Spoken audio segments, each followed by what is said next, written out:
President Spencer, members of the Board of Trustees, distinguished faculty, alumni, parents, family, and friends, and to the class of 2016, I'm honored, delighted to be with you on this very important occasion. Madam President, thank you and the board and this wonderful Bates family for this wonderful honor. Let me just say to each and every one of you receiving a diploma today, congratulations.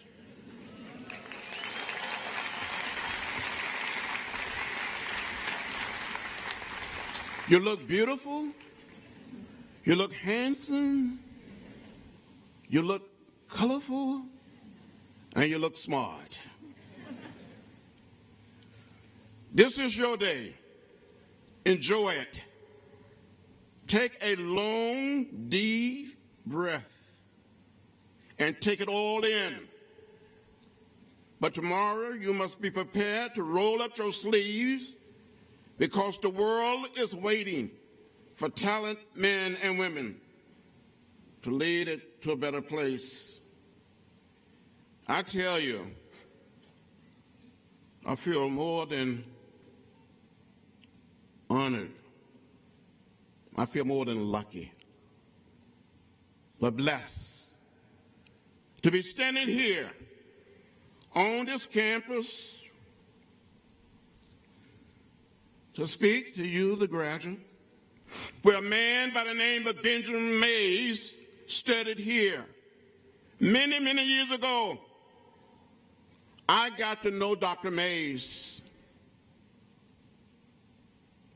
who was part of my inspiration. He was my friend, my leader. He supported me when I ran for office the very first time.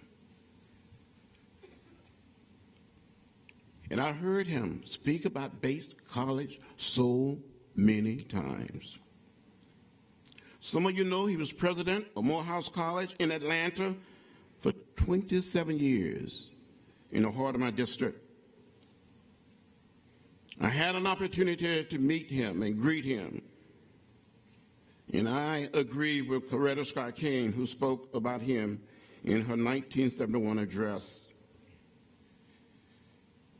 It would be hard, very hard, to find a more impressive individual than Dr. Mays, Benjamin Mays. This man, this beautiful spirit, this beautiful soul, the son of slaves, had known the burden of limitation. But it was Bates College, he said, that gave him the tools he needed to be emancipated and to know his worth as a free man. This is the great power of education. And Dr. Benjamin Mays is a shining example.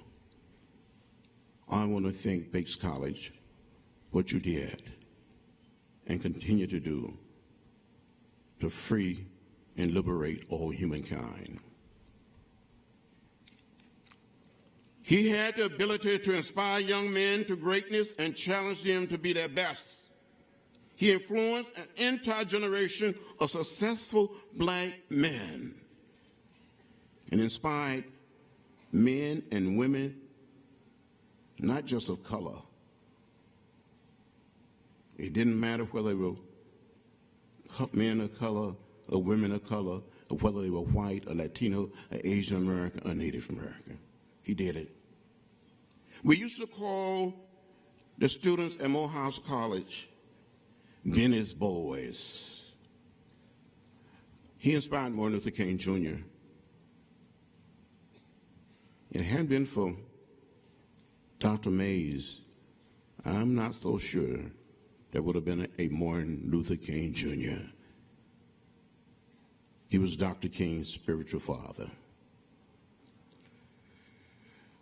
Now, I must tell you that I didn't grow up in a big city like Lewiston or Auburn, Portland, Washington, Boston, Atlanta, or New York. I grew up in rural Alabama, 50 miles from Montgomery, outside of a little place called Troy. My father was a sharecropper, a tenant farmer. But back in 1944, when I was 4 years old, and I do remember when I was 4. How many of you remember when you were 4? What happened to the rest of us?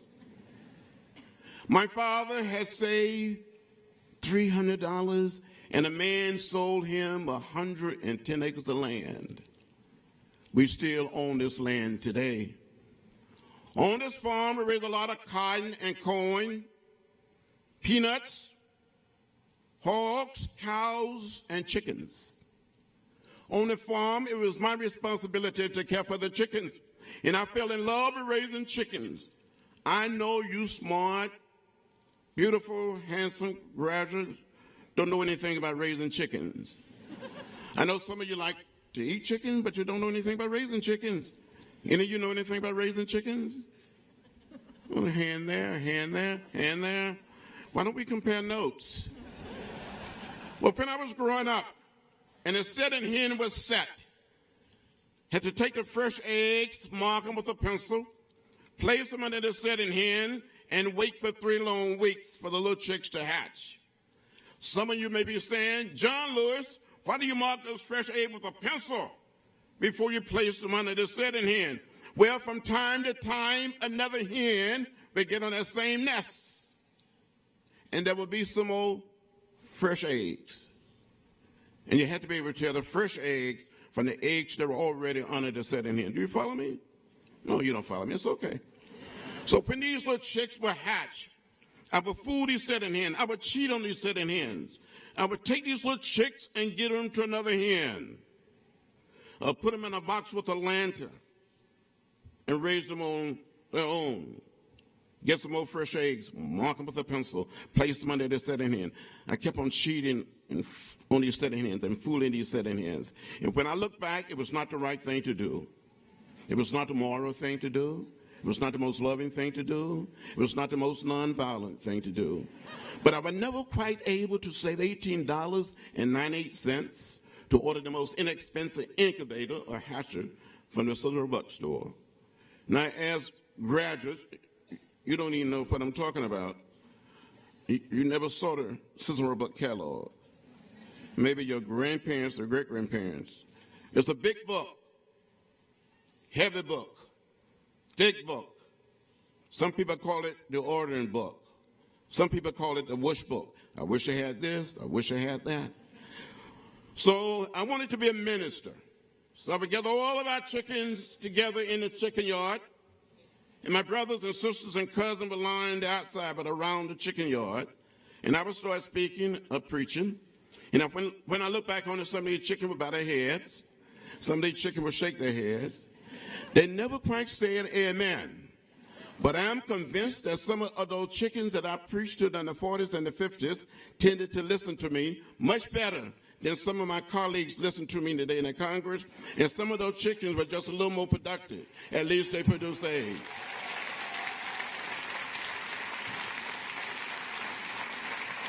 Well, that's enough of that. When we would visit the little town of Troy, visit Montgomery, visit Tuskegee, I saw those signs that said white men, colored men, white women, colored women, white waiting, colored waiting. I would come home and ask my mother, my father, my grandparents, my great-grandparents, why? Why? Or to go downtown on a Saturday afternoon to the theater to see a movie.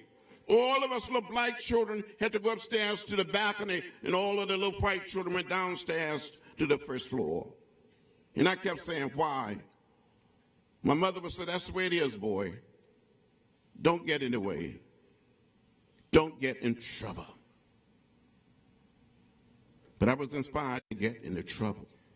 To get in trouble. I was inspired to get in the way. In 1955, 15 years old in the 10th grade, I heard of Rosa Parks, heard the words of Martin Luther King Jr. on our radio.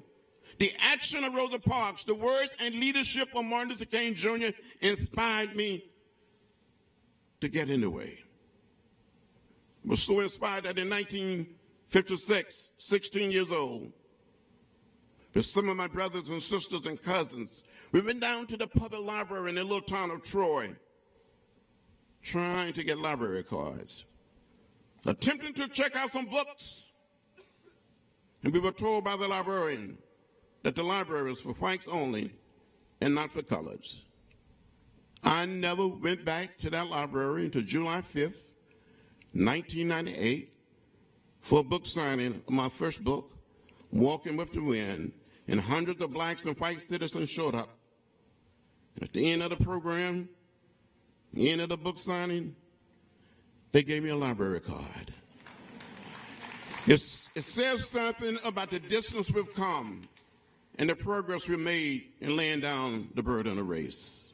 Some of you as young people may be asking, John Lewis, how do you get involved in the civil rights movement? How did you meet Martin Luther King Jr.?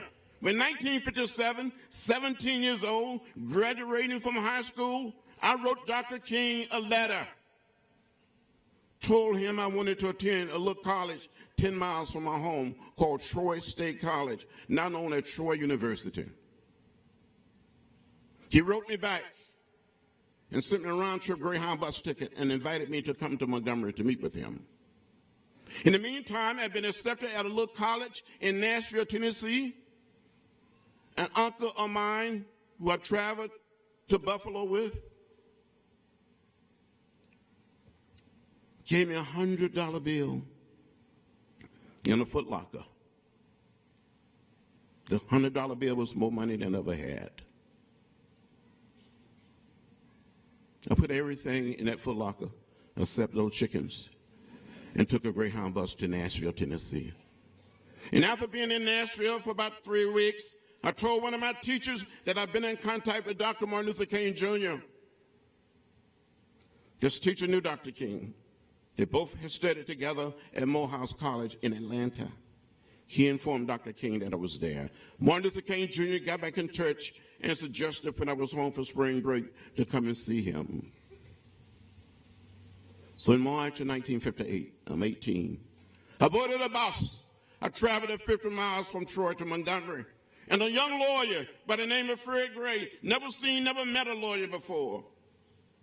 Fred Gray had been a lawyer for Rosa Parks, for Dr. King and the Montgomery movement, and became our lawyer during the Freedom Ride and the march from Selma to Montgomery. Met me at the Greyhound bus station and drove me to the First Baptist Church in downtown Montgomery, passed by the Reverend Ralph Abernathy, a colleague of Dr. King, and ushered me into the office of the church. I saw Martin Luther King Jr. and Reverend Ralph Abernathy standing behind a desk. I didn't know what to say or what to do. And Dr. King said, "Are you the boy from Troy? Are you John Lewis?" And I said, "Dr. King, I am John Robert Lewis." I gave my whole name. And he started calling me the boy from Troy. It became my inspiration, my leader. And it was Dr. King that inspired me to stand up, to speak up, and speak out. And I got in the way. I got in trouble, good trouble, necessary trouble. So I love to say to you as graduates, you must find a way to get in the way and get in good trouble, necessary trouble, to save this little piece of real estate that we call earth for generation yet unborn. That we have a right to know what is in the water we drink, what is in the food we eat, what is in the air we breathe. You have a moral obligation, a mission, and a mandate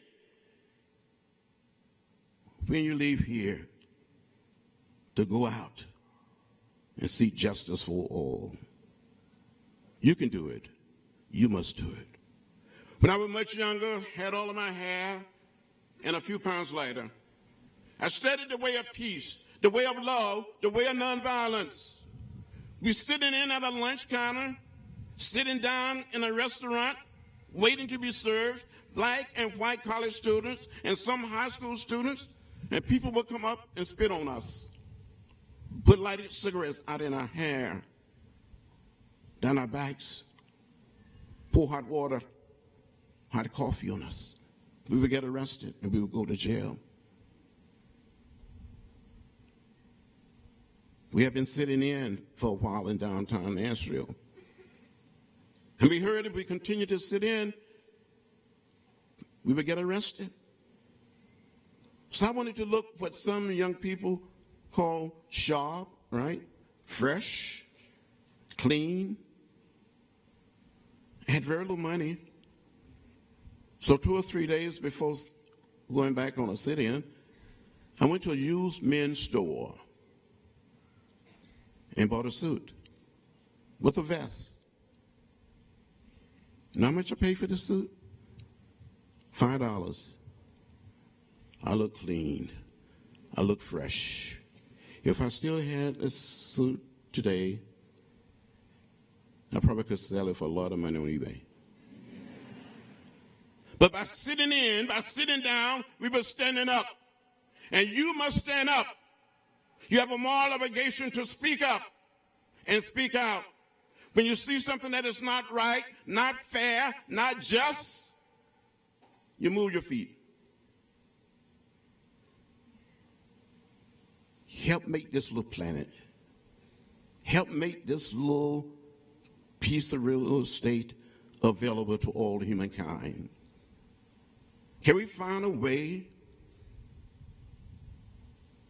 to humanize our institutions, to humanize our political system, to humanize our planet? The late A. Philip Randolph, who was the dean of black leadership during the 60s, said over and over again, maybe our foremothers and our forefathers all came to this great land in different ships, but we're all in the same boat now, that we must look out for each other and care for each other. Dr. King said we must learn to live together as brothers and sisters. If not, we will perish as fools. It doesn't matter whether we are African American, whether we are white, Latino, Asian Americans, or Native American. It doesn't matter whether we're straight or gay. We are one people. We are one family. We all live in the same house, the world house. I plead with you to use your education as a tool, as an instrument to set free our little planet and help to create the beloved community. But we respect the dignity and the worth of every human being. We can do it. During the 60s, yes, I did go to jail a few times. And the first time I got arrested, I felt free. I felt liberated. I felt like I crossed over. During the 60s, I was arrested 40 times. And since I've been in Congress, another 5 times. My last arrests were around trying to get the Speaker of the House, with 8 members of Congress, 200 private citizens, trying to get the Speaker of the House to bring forth a comprehensive immigration reform bill. It's not right. It's not fair. It's not just for hundreds and thousands and millions of people to be living in fear, especially young children in this land. As the Pope said when he spoke to a joint session of the Congress, we all are immigrants. We all come from some other place.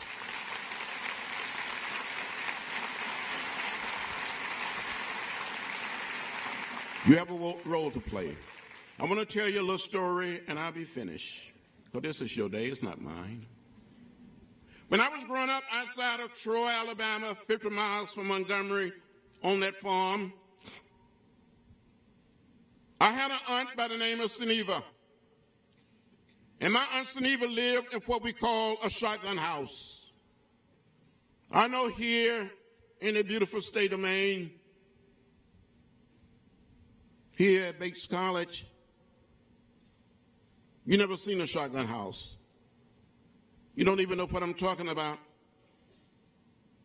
A shotgun house, old house, one way in, one way out. In the nonviolent sense, it's a house where you can bounce a basketball through the front door and it will go straight out the back door. My Aunt Seneva lived in a shotgun house. But one Saturday afternoon, a group of my brothers and sisters and cousins were playing in my Aunt Seneva's dirt yard. And an unbelievable storm came up. The wind started blowing, the thunder started rolling, the lightning started flashing. And the rain started beating on the tin roof of this old shotgun house. Mom became terrified. She started crying. She thought this whole house was going to blow away. She loved this house. She would go out into the woods and cut branches from a dogwood tree and make a breast room. And she would sweep the yard very clean 2 and 3 times a week. But especially on a Friday or Saturday because she wanted it to look good on the weekend.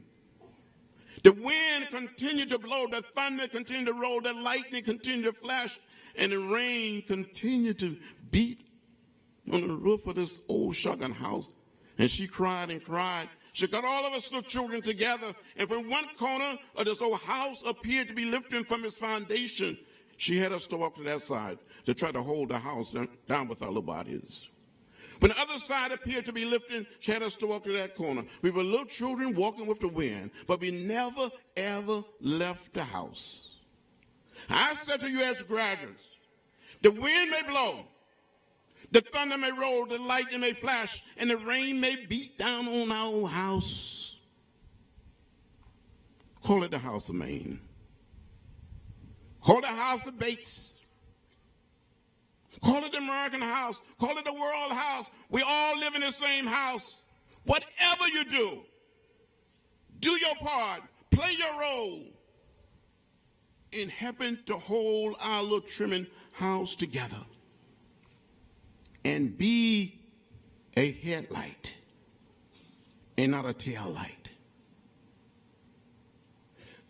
Be a pilot light and not a firecracker. A firecracker just burn and go. Pilot light will continue to serve. Serve humankind. Do your part. I wish you well. With peace,